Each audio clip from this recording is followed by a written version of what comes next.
Hello, this is AK for Independent News Channel Special War News. A war alert issued in the region.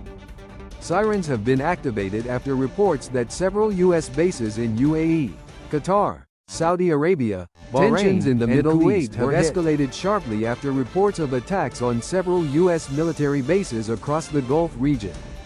Sirens and emergency alerts were reportedly activated in countries including the United Arab Emirates, Qatar, Saudi Arabia, Bahrain, and Kuwait.